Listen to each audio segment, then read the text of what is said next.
Ken, are there other common site errors a retailer might face over the holiday season or even just in general?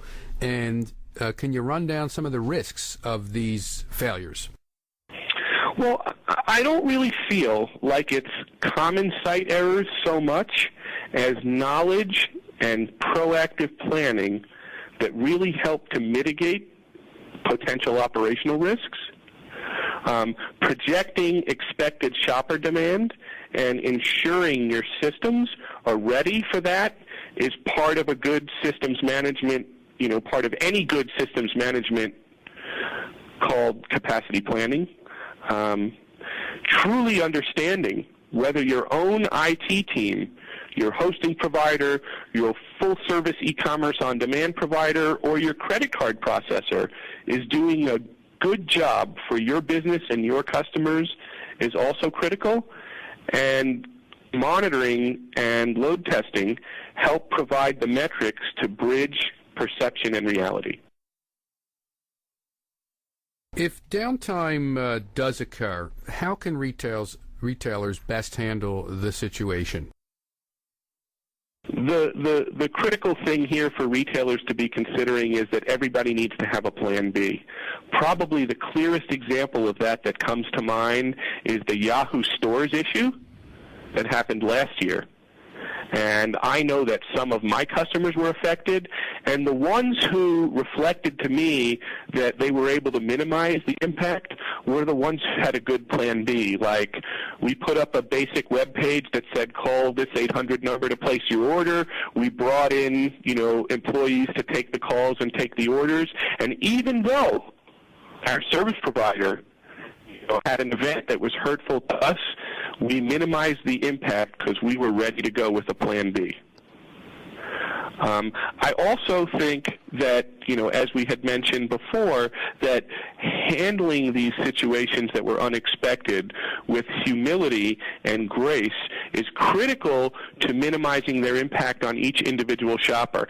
I can tell you personally, when I have been shopping for the holidays, I have come across stores, and they put up a page that was one of those cute pages that said the elves are busy repopulating the shelves or something like that. And, that was enough for me to say, you know what, I'll come back in an hour or two.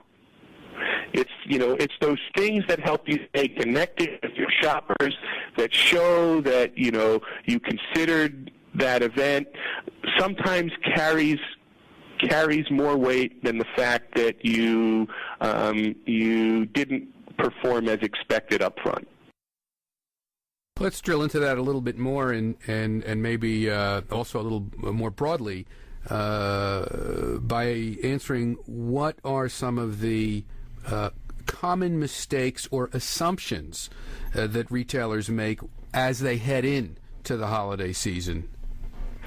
I'm going to make this response probably the least wordy of my responses to the questions, but I really feel like the biggest mistake is a failure to understand current store limitations and a failure to plan for expected traffic. What are the three questions, Ken, retailers should ask about their website right now, today, the moment they're listening to this podcast, before the start of the holiday rush? Probably the most important questions to ask are, do I have an adequate understanding of how my store behaves now during peak shopping times?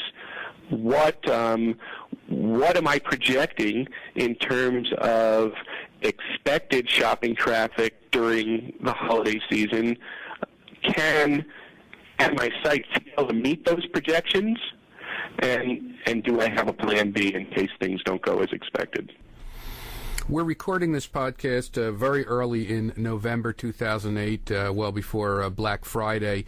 You said earlier, now is the time to make their preparations. In fact, yesterday was the time to make their preparations, as you pointed out earlier. AlertSite has just introduced a holiday web survival kit. Can you tell us about that?